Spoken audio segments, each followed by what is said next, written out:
신약 성경에서 말하고 있는 구원, 곧 영혼 구원이죠. 육의 구원 같은 경우는 가난한 사람이 부자가 되는 것을 구원이라 그럽니다. 또 질병 있는 사람이 건강이 회복이 되면 그 구원이라 그럽니다.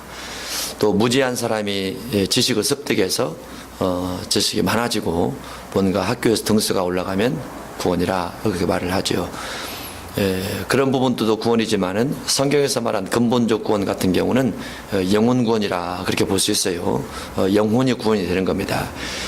그러면 육을 가지고 있는 사람은 육을 가지고 있는 상태에서 영혼 구원이 완성됐다 이렇게 말할 수는 없지요. 왜냐하면 영혼이 육체 안에 깃들어 있기 때문에 아직 영혼군이 완성됐다 이렇게 말할 수 없는 거죠. 영혼군이 완성이 되려면 육에서 영혼이 분리가 돼서 주님 앞에 섰을 때 주님 앞에 서 있느냐 아니면 음부에서 마귀 앞에 서 있느냐 그것의 최종 결정이다 그렇게 볼 수 있습니다. 대부분 사람들이 영혼이 구원받는 것을 확증하라 이렇게 말을 하죠. 물론 성경에 그런 단어가 있습니다. 구원의 확증에 대해서.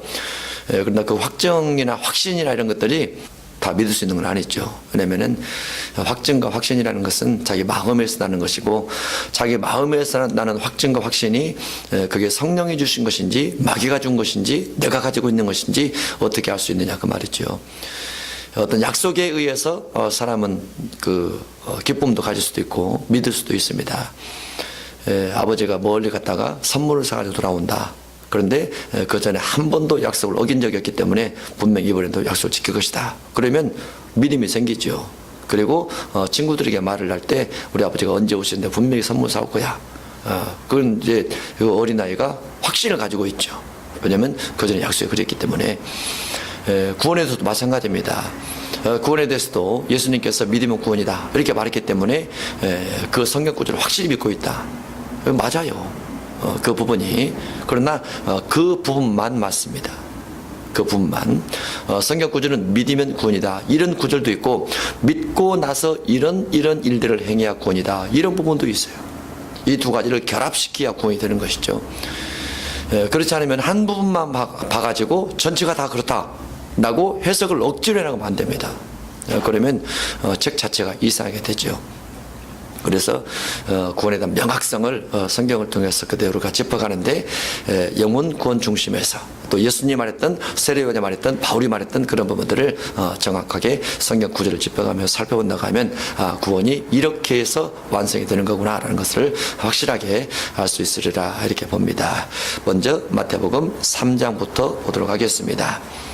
마태복음 3장 1절입니다. 그때 해에 세례 요한이 이르러 유대 광야에서 전파하여 말하되 유대 광야입니다. 그러면 유대 광야는 어떠한 사람이 주로 올까요? 유대인들이 주로 오죠. 유대인들이란 누구일까요? 유대인들이란 야곱의 12아들인 유다 12아들 중에 하나인 유다를 중심해서 지파가 형성이 되고 그 유다 지파를 중심해서 결국은 이스라엘 민족 전체가 유다인이라 부르게 돼요. 유다인 부르게 되고 그 유다인들을 중심한 이스라엘 민족을 유대인들이라 그럽니다. 그런데 그 유대인들이 사는 지방에 유대 광야가 있어요. 광야. 그 유대 광야에서 세례 요한이 전파합니다. 전파하는데 회개하라 라고 전파를 합니다. 그러면 그 유다인들은 야곱의 12아들 중에 하나인 유다를 중심한 유다인들이 형성이 돼서 유대인이 된 것인데 세례 요한이 설교할 당시의 유대인들은 어떠한 지식을 가지고 있었고 어떠한 신앙을 가지고 있었느냐. 그들이 가지고 있는 신앙이란 모세 율법을 중심한 신앙입니다. 그러니까 모세 율법을 가지고 있는 자들아 회개하라 그 말이죠. 모세 율법을 가지고 있는 유대인들아 회개하라 그 말이죠. 십계명을 알고 있는 자들아 회개하라 그 말이에요. 십계명을 알고 있는 자들아 회개하라. 왜냐하면 회개치 아니하면 천국 갈 수 없기 때문에. 반대로 회개를 하면 천국에 가까이 오기 때문에 모세 율법을 가지고 있는 것만 가지고는 모세의 십계명을 가지고 있는 것만 가지고는 제사장법, 레위인법, 성전법을 가지고 있는 것만 가지고는 그것을 배워서 성경 학자가 돼서 서기관이 되고 율법 학사가 됐음에도 불구하고 그것만 가지고는 안 된다고 말이죠. 무엇이 천국이 안 된다고 말이죠. 그래서 그들에게 회개하라 라고 말을 하고 있습니다. 회개를 하면 천국이 가까워지기 때문에. 지금도 많은 사람이 십계명 가르칩니다. 많은 사람이 십계명 가르쳐요. 성막론 하는 분 많이 있습니다. 구약의 성막론이죠. 많이 가르칩니다. 그런데 성막론 다 알아도 회개치 않으면 천국 안 됩니다. 세례 요한의 근거를 해서. 십계명 수없이 암송을 다 알고 다 외우고 다닐지라도 회개치 않으면 천국이 안 됩니다. 세례 요한이 그렇게 말하고 있는 거예요. 유대 광야에서 세례 요한의 설교를 듣고 있는 사람들이 평민들이지만은 철저한 신앙주의자들입니다. 엄청난 신앙인들이. 오늘날도 마찬가지죠. 유대인들의 신앙을 누가 따라갑니까? 유대인들의 신앙을. 무슬림도 못 따라가죠. 끊임없이 그들이 이기고 있잖아요. 유대인들이 이기고 있잖아요. 기독교가 유대인 신앙 못 따라갑니다. 다른 어떠한 종교보다도 유대인 신앙 못 따라가요. 예수님 당시에도 마찬가지였어요. 철저한 유대인 신앙. 예수님 당시에 바리새인 중에 바리새인이요, 율법의 의로 전혀 흠이 없던 자가 사울이었습니다. 그 예수님과 동시대 사람이에요. 근데 그 사울이라는 사람이 세례 요한 앞에 왔다라면 세례 요한이 똑같이 말했을 거예요. 너도 회개해야 된다. 너도. 네가 십계명 알고 있고 바리새인의 의로 율법에 흠이 없이 살고 있을 자도 회개해야 된다. 회개치 않으면 천국 안 된다 그 말이죠. 천국은 회개로 가는 겁니다. 회개로. 회개해야 천국이 가까이 와진다. 모세 율법을 가르치는 사람이 굉장히 많습니다. 지금 신학시대임에도 불구하고 아주 많아요. 그런데 회개를 가르치지 않으면 안 됩니다. 구약에서 제일 중요한 데가 어디라고 그랬죠? 레위기라고 그랬죠. 레위기. 구약 성경 중에서 제일 설교를 안 한 데가 어디라고 그랬죠? 레위기.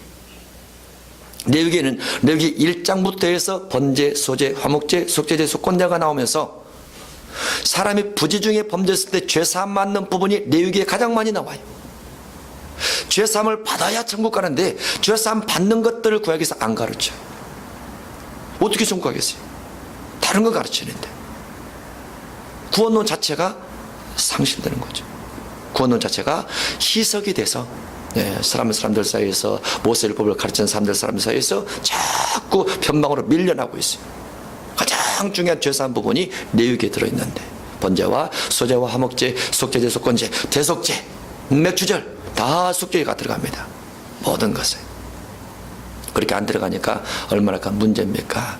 세례 요한의 설교를 들으러는 유대인들을 향해서 회개해야 천국이 가까이 온다. 이렇게 세례 요한이 설교하고 있습니다. 우리가 구약을 보더라도 신약시대 살지만 구약을 보더라도 늘 그런 의식을 가지고 봐야 돼요. 죄사함을 어떻게 주어지는가 이렇게 보고. 마태복음 3장 7절입니다. 요한이 많은 바리새인들과 사두개인들이 세례 베푸는 대로 오는 것을 보고 이르되 독사의 자식들아. 여기서 바리새인들과 사두개인들은 누구냐? 바리새인들은 부활이 있다, 천사가 있다 하는 자들입니다. 사두개인들은 부활이 없다라고 생각하는 자들입니다. 그리고 세례 요한이 그들에게 설교를 합니다.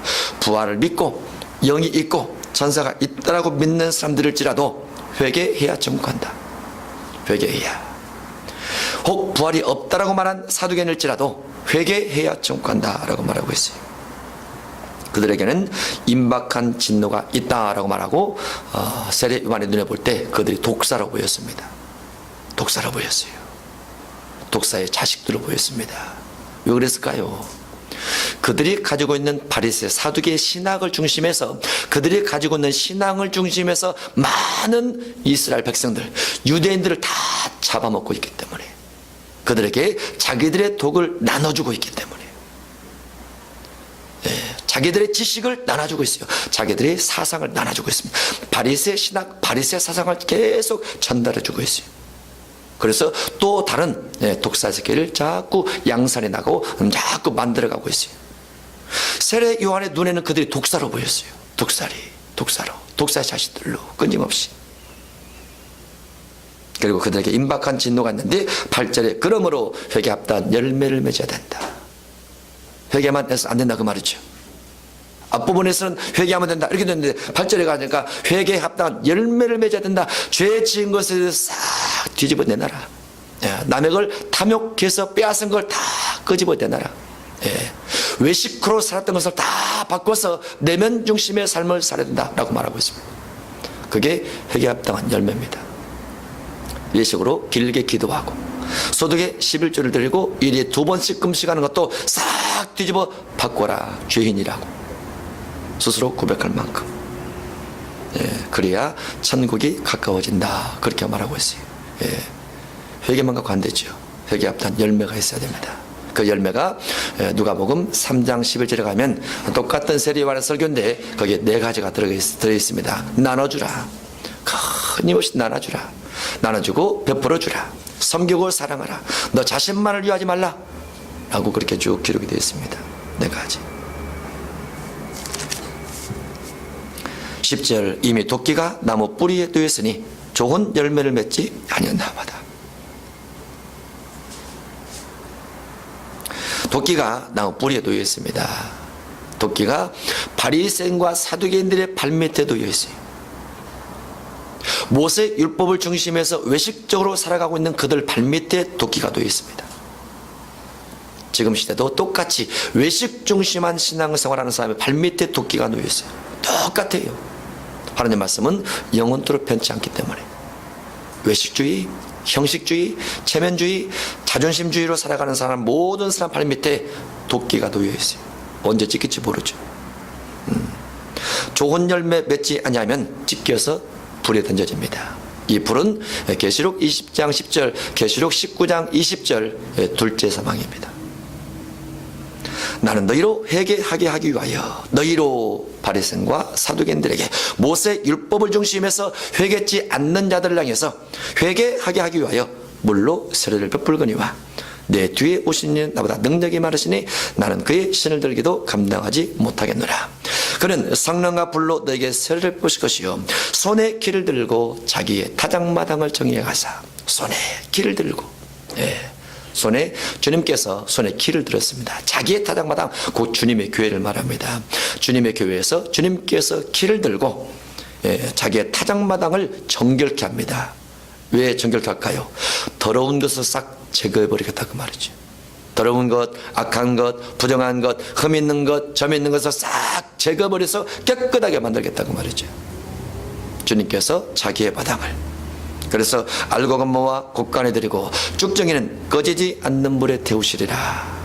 바리새인, 사두개인, 모세 율법을 중심해서 가르치는 자들, 외식 중심한 삶을 살아가는 자들.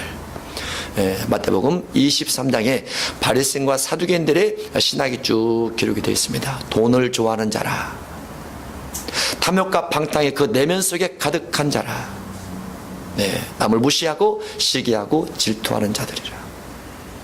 그런 내용들이 쭉 기록이 되어 있습니다. 그러면 꺼지지 않는 물에 들어간다, 그렇게 되어 있어요. 그러나 뭐하면 들어가지 않을 수도 있다? 회개하면, 회개 합당한 열매를 맺으면 들어가지 않을 수도 있다, 이렇게 되어 있습니다. 마태복음 4장 17절입니다. 마태복음 4장 17절, 이때로부터 예수께서 비로소 전파하시되 회개하라 천국이 가까이 왔느니라 하시더라. 이때로부터, 어느 때부터입니까? 12절 이하 때부터입니다. 12절 이하, 예수께서 요한이 잡혔음을 들으시고 갈릴리로 물러가셨다가 나사렛을 떠나 스불론과 납달리 지경 해변에 있는 가버나움에 가서 사시니 이는 선지자 이사야를 통해서 하신 말씀을 이루려 하심이라. 이르시되 스불론 땅과 납달리 땅과 요단강 저편 해변길과 이방의 갈릴리여. 이방 지역이죠. 이방 지역. 흑암에 앉은 백성이 큰 빛을 보았고 사망의 땅과 그늘에 앉은 자들에게 빛이 빛이었도다. 흑암, 사망의 땅, 그늘에 앉은 자들, 그들에게 예수님께서 나아가서 복음의 말씀을 전하시면서 그때로부터 예수께서 회개하라 천국이 가까웠느니라, 이렇게 말하고 있습니다. 이방 땅을 향해서도 그렇게 말을 하죠. 본래는 이방 땅 같은 경우는 로마서 3장 23절 이하에 모든 사람의 죄를 범하였음에 하나님의 영광에 이르지 못하더니 그리스도 예수 안에 있는 구속으로 말미암아 값없이 의롭다함을 얻은 자 되었느니라 해서 이방들 같은 경우는 회개치 않고도 사함받습니다. 언제가 사함받아요? 십자가 강도와 같이. 그런데 여기 본문에는 이방 지역에서 예수님께서 복음을 전파하면서 뭐라고요? 회개하라 라고 말했어요. 안 믿다가 예수님 믿게 되면 처음 신앙생활 시작할 때부터 회개 생활을 하는 게 좋습니다. 왜냐하면 습관이 자꾸 살아나와요. 믿기 전 습관과 믿기 전 행동, 믿기 전 생각이 자꾸 믿은 후에 살아나와요. 그래서 그것을 바꾸는 절대적 비결은 회개밖에 없어요. 회개가 가장 좋습니다. 네, 회개라는 말이 듣기는 싫어도 우리는 듣기 좋아해야 돼. 자꾸. 네, 그래야 내 영혼이 정결케 됩니다. 깨끗하게 됩니다. 회개할수록 정결케 되고, 회개하는 마음, 회개하는 죄성, 이런 것들을 가지고 주 앞에 자꾸 나가게 되면 하나님께서 우리 영혼을 아주 많이 사랑해요. 그러나 그렇지 않고 내가 죄인이 아니다, 내가 무슨 죄를 졌나, 이렇게 말하면 주님이 내게서 자꾸 멀어집니다. 멀어져요. 예, 나의 죄를 내가 바라볼 수 있는 눈이 있고, 남의 죄를 바라보고 내가 대신 중보기도 하면서 회개할 수 있는 눈이 있다면 최고로 복받은 사람이에요. 예, 땅에 살지만 하늘의 사람입니다. 그런 사람들은 예수님께서 이방 지역에 가서도 회개하라 그랬어요. 예, 자기를 돌아볼 줄 아는 사람이 가장 지혜로운 사람이고 구원받기에 합당한 사람이라 볼 수 있습니다. 마태복음 5장 3절인데 1절을 먼저 보겠습니다. 예수께서 무리를 보시고 산에 올라가 앉으시니, 무리를 보시고 산에 올라가 앉으시니, 예수님 앞에 무리가 나와 있습니다. 이 무리들은 예수님의 말씀을 듣기 위해서 왔어요. 예수님을 통해서 뭔가 치료를 받거나 뭔가 빵을 공급받거나 뭔가 귀신에 대해서 쫓겨남을 당하게 하시거나 이런 것들을 기대하면서 왔습니다. 그런데 예수님이 무리를 보시고 산에 올라가 앉으시니 제자들이 나온지라, 제자들이 더 가까이 왔습니다. 그래서 예수님께서 가르치는 것은 제자들에게 가르치는 겁니다. 제자들에게 가르치는데 무리가 듣고 있는 거죠. 그러면 그 제자들을 향해서 심령이 가난한 사람은 복이 있나니 천국이 그들의 것이며, 심령이 가난한 사람은 복이 있나니 천국이 그들의 것이며. 그러면 이 말씀을 듣고 있는 제자들은 믿는 사람일까요? 안 믿는 사람일까요? 믿는 사람이죠. 예수님 믿는 제자들입니다. 예수님 믿는 사람들은, 예수님 믿는 제자들은, 예수님 믿고 교회 다니는 사람은, 교회 다니면서 예수님 믿는 사람은 심령이 가난해야 천국 갈 수 있다는 거죠. 반대로 심령이 부하면 천국에 안 된다는 거죠. 그래서 예수님 믿는 사람은 심령이 가난해야 됩니다. 가난, 심령이 가난해야 된다. 왜? 천국 가야 되니까. 그냥 구원이죠. 구원놀이죠. 심령이 가난해야 천국 간다. 예수님이 예수님의 제자에게 말을 했습니다. 마태복음 5장 8절입니다. 마음이 청결한 자는 복이 있나니, 누구에게? 제자에게. 예수 믿는 제자에게, 예수님 믿는 성도에게 마음이 청결하면 복이 있나니 하나님을 볼 것이요. 어디에서? 천국에서. 그러면 마음이 청결하지 못하거나 마음이 깨끗이 못한 상태에서 교회를 다니거나 교회를 다니면서 마음이 더러워진 사람은 주님 볼 수 없습니다. 마음이 깨끗해야 돼요. 죄를 안 지어서 깨끗하든 아니면 주의 피로 자꾸 영혼을 씻어서, 죄진 것을 씻어서, 입술에 죄도 씻고 눈도 씻고 심령도 씻고 손도 발도 씻어서 깨끗하게 되든, 둘 중에 하나로 해서 우리가 청결케 됐을 때 주님 만날 수 있습니다. 더러우면 주님 만날 수 없어요. 마태복음 15장 18절 이하에 사람의 속에서 나오는 것이 사람을 더럽게 한다라고 되어 있는데, 속에서 나오는 것이 사람을 더럽게 해서 심령이 더럽게 된 상태에서는 주님 만날 수 없더라고 말이죠. 예, 예수님 분명 제자들에게 하는 말이에요. 예수님 믿고 따라온 제자들에게 하는 말입니다. 심령이 청결해야 주님 만날 수 있다라고 되어 있습니다. 마태복음 5장 9절입니다. 화평하게 하는 자는 복이 있나니 그들이 하나님의 아들이라 일컬음을 받을 것이요. 화평케 하면 하나님의 자녀와 같습니다. 우리가 아빠 아버지라 부르짖느니라 해서 로마서에도 갈라디아서도 기록이 됐는데, 예수님을 주로 영접한 사람은 하나님을 아빠 아버지라 부르짖느니라라고 되어 있어요. 하나님의 자녀입니다. 누구든지 믿으면 하나님의 자녀예요. 그런데 본문에 보면 하나님의 자녀, 예수님 믿는 사람, 예수님의 자녀가 화목하게 하지 아니하거나 화평케 하지 않으면 주님의 자녀가 아니다라고 되어 있어요. 주님의 자녀는 주님의 아들로서 부름받을 수 있는 사람은 화평하게 하는 자입니다. 그러면 교회 다니는 사람은 교회 안에서 싸워야 돼요? 안 싸워야 돼요? 싸우면 안 돼요. 싸우면 하나님의 자녀가 아니에요. 교회 안에 있는 물질 때문에, 교회 안에 있는 교권 때문에, 교회 안에 있는 어떤 권한 때문에, 권리 때문에, 직분 때문에 싸우면 절대 안 돼요. 그거는 주님 나라 갈 수 없어요. 싸우는 것은. 내가 싸워서 이기지 못하면 저 사람은 더 악해질 건데요. 하나님이 책임지죠. 교회를 누가 운영하는데요? 자기가 운영합니까? 하나님 운영하죠. 누가 잘못하면 하나님이 징계하시겠죠. 왜 자기가 나서서 데모를 하고 반대를 하고 목욕살 잡고 막 그럽니까? 그러면 안 되는 거예요. 하나님의 자녀는 성령은 우리 가운데 오셔서 화목하게 하는 것을 제1번으로 합니다. 그래서 고린도후서 5장에도 보면은 우리에게 화목하게 하는 직책을 주셨다. 화목이 직분이에요. 목사 장로의 직분은 알지라도 화목이 예수 믿는 모든 사람의 직분입니다. 누구하고도 화목하게 지내려고 해야 돼요. 사이좋게 지내려고 하고 싸움을 풀려고 하고 이해하려고 하고 돌아보려고 하고, 예. 죄된 것 아니라면 절대로 화목하게 지내야 됩니다. 예. 죄와는 단호하게 불화하든 검을 쓰든, 예, 다투든 싸우든, 예, 그렇게 지내야 되고, 예, 그렇지 않는 모든 대상과는 항상 화목하게 지내야 됩니다. 화목할 때 하나님의 아들이 되어서 주님 나라 갈 수 있고, 화목하지 못하고 싸우고 다투고 분열하면 주님의 자녀가 아니라 주님 만날 수 없다라고 볼 수 있습니다. 10절입니다. 을을 위해서 박해를 받는 자는 복이 있나니 천국이 그들의 것이라.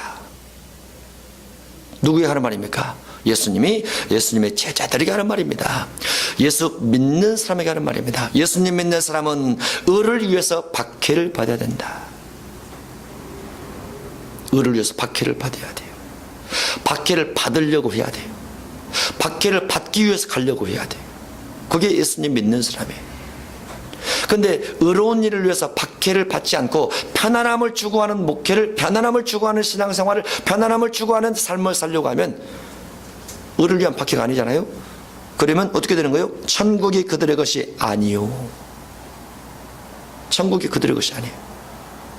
천국을 소유하고자 하는 사람은 그대로 을을 위해서 박해를 받으려고 된다. 여기서 말한 을은 산상수훈 전체를 말할 수도 있습니다. 본명으로 보면은, 예, 성경 따라 살다가 박해를 받으라고 말이죠. 그래야 주님 만날 수 있다고 말이죠. 성경 따라 살다가, 예, 성경 따라 살지 않으니까 박해도 없고 정말 편안하기도 하고 그렇게 사는 것이 복이 아니에요. 여러분이 뭔가 잘못한 일을 했을 때 옆에서 누가 이렇게 하면 안 됩니다. 이렇게 하세요. 그렇게 말할 수 있는 사람이 있으면 행복한 사람입니다. 여러분이 뭔가 잘못한 것이 있는데 체면 때문에, 자존심 때문에, 정 때문에, 사랑 때문에 그 사람에게 잘못했다고 말을 하지 않는 사람은 독사와 같아요. 그 사람을 죽이는 것과 똑같아요. 지난번에 누가 물어봤죠?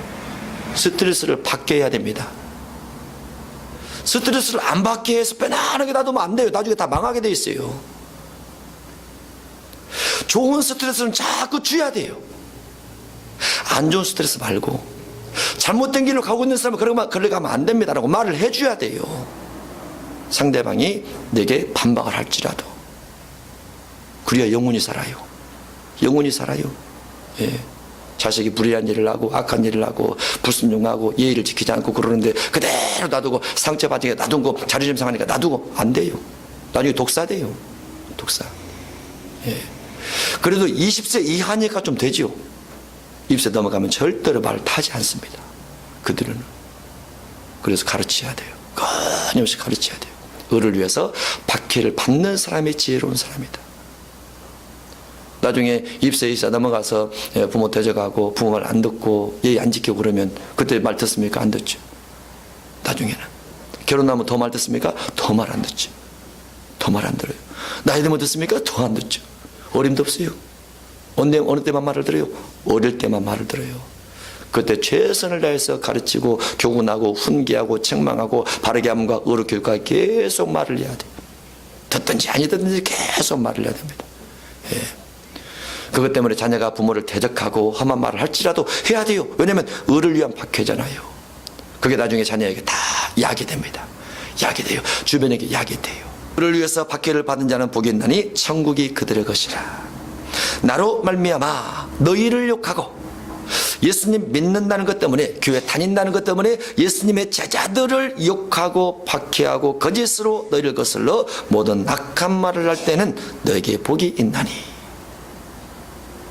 예수 믿는다고 예수님 이런 때문에 여러 가지 악한 말을 들을 때 복이 있다. 기뻐하고 즐거워하라.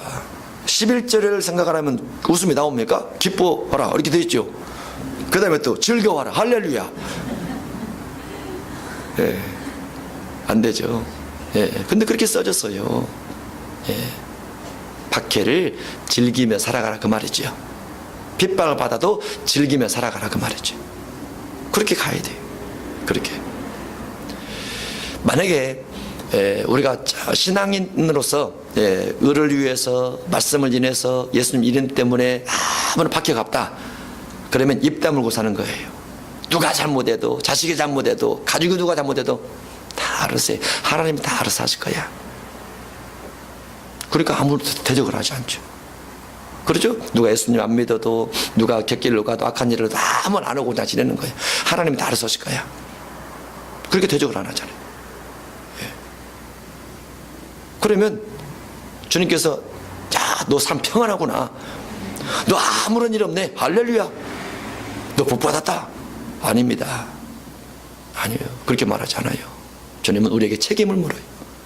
그게 에스겔 3장입니다. 빚값을 네 손에서 찾으리라. 에스겔 33장이에요. 빚값을 내 손에서 찾으리라. 우리에게 책임 묻는단 말이죠. 그래서 가르쳐야 돼요. 계속 가르쳐야 됩니다. 부모는 자녀가 나이가 들어도, 자녀가 50세가 되고 60세가 되고 부모 나이가 70세가 80세가 되더라도 자녀가 잘못하면 말을 해야 돼요. 불러다 놓고 전화로 말을 해야 돼요. 똑바로 살아라. 예배 빠지지 마. 말을 해줘야 돼요. 교회 가 11조 드리고, 교회 가서 목사님 잘 섬기고, 성도님들 잘 섬기고, 계속 그렇게 살아가야 돼. 죽을 때까지. 우리가 말을 해줘야 돼. 그 말 안 하면 자식 망하게 하는 거예요. 육신의 것을 목적해서, 인간 요청 때문에. 기분 나쁘면 어떻게 할까? 기분 나쁘라고 해야 돼요. 나쁘라고. 스트레스 받으라고 자꾸. 그래서 자녀가 바로 걸어갈 수 있도록. 그게 신앙이라는 거. 의를 위해서 박해를 받은 자가 복이 있다. 기뻐하고 즐거워라. 하늘에서 너희 사이 금이라. 너희 전에 있던 선자들도 이같이 박해했느니라. 그러면 우리가 신학시대 선지자죠. 그렇죠. 성령 받은 사람이 선지자잖아요. 구약의 왕과 선자와 제사장이 성령 받으니까, 기름 받으니까 우리가 선지자예요. 성령 받았으니까. 그러면 선지자인 우리가 의를 위해서 말씀을 전하고 바로 살아가고 교훈하고 책망하면서 박해를 받을 때 우리가 선지자라는 그 말이죠. 구약의 선지자와 같이 그렇게 살아가라 되었습니다. 다만 이제 그렇게 할 때 지혜를 구하고 성령의 능력을 구하는 게 좋죠. 지혜와 성의 능력이 있고 시적절하게 교훈과 책망을 준다면 그런 것들이 아름답다 이렇게 볼 수 있습니다. 마태복음 5장 13절입니다. 우리가 보통 13절과 14절을 소금과 빛 이렇게 말을 합니다. 소금과 빛. 13절의 주제가 무엇이라고 그랬죠? 너희는이 주제라고 그랬죠. 너희는. 13절의 주제는 너희입니다. 14절의 주제도 너희입니다. 너희는 소금의 주제가 아니에요. 소금 가지고 설교하면 안 돼요. 소금은 예화로 들어가 있는 거예요. 너희에 대한 예화로 들어가 있습니다. 너희는 누굽니까? 예수 믿는 사람입니다. 곧 예수 믿는 제자들이기도 하고, 예수님 믿는 제자가 오늘날로 보면 목회자이기도 하고, 신약시대는 제상 이런 것이 다 사라졌기 때문에 곧 예수 믿는 사람입니다. 예수님 믿는 사람은 그 말이죠. 예수님 믿는 사람은 세상의 소금이니, 소금이 만일 그 맛을 잃으면, 예수 믿는 사람이 맛을 잃어버리면 마치 소금처럼, 예수님 믿는 사람은 예수님 믿는 맛을 잃어버리면 안 됩니다. 맛을 잃으면 무엇으로? 예수 믿는 맛을 내리요. 예수 믿는 사람은 예수 믿는 맛을 잃어버리면 무엇으로? 예수 믿는 맛을 내리요. 후에는 아무 쓸데없어. 예수 믿는 맛을 잃어버리면 아무 쓸데가 없다. 성도가 아무 쓸데없어요. 예수 믿는 맛을 잃어버리면. 예수 믿는 맛이 마가복음 9장 50절로 가면 화목입니다. 화목. 예수 믿는 사람은 화목의 맛을 잃어버리면 아무 쓸데가 없어. 다만 밖에 버려져 사람에게 밟힐 뿐이니라. 사람들이 밟아버려요. 예수 믿는 사람이 화목의 맛을 잃어버리면 사람이 다 욕해요. 밟아버려요. 소금처럼. 예수 믿는 맛이 없다고. 이것은 구원에서 제외된다, 그 말과 같습니다. 구원에서 제외된다. 화목을 잃어버리면 구원에서 제외돼요. 고린도서 5장 16절에 보면은 바울이 이 화목의 직책을 지키기 위해서 모든 걸 버리고 모든 수욕과 부끄러움을 다 참고 끝까지 화목을 지켜냈다, 그렇게 되어 있어요. 왜냐하면 천국 가려고. 그 내용이 쓰였어요. 내용이. 예수 믿는 사람은 예수 믿는 맛을 잃어버리면 안 된다. 예수 믿는 맛. 14절 이하도 마찬가지입니다. 너희는 세상의 빛이라. 너희는 예수 믿는 사람입니다. 예수 믿는 사람은 세상의 빛이라. 산 위에 있는 동네가 숨겨지지 못할 것이요 사람이 등불을 켜서 말 아래에 두지 아니하고 등병 위에 두나니 이러므로 집안 모든 사람에게 비추니라. 이같이 제자들아 제자들의 빛을 사람 앞에 비치게 하여 예수 믿는 사람들아 예수님 믿는 사람의 빛을 사람 앞에 비치게 하여 그들로 너희 빛을 보고 그들로 너희 착한 행실을 보고 하늘에 계신 너희 아버지께 영광을 돌리는 행동을 고백을 말하는 것이 아니고 내가 너희에게 이르노니 너희 의가 서기관과 바리새인보다 더 낫지 못하면 예수 믿는 사람들아 서기관과 바리새인보다 더 의로움이 낫지 못하면 절대로 결코 천국에 들어가지 못하리라. 천국 안 되죠. 근데 반대로 하면 쉽습니다. 의로우면 천국 들어가는 거죠. 의로우면. 그러면 성경에서 말한 의로움 무엇인가? 성경에서 말한 하나님의 사랑, 이웃 사랑입니다. 쉽죠? 쉬워요. 하나님 사랑, 이웃 사랑, 내 자신을 사랑하는 것, 잘 지켜가는 것. 그러면 구원에 들어가야 쉬워요.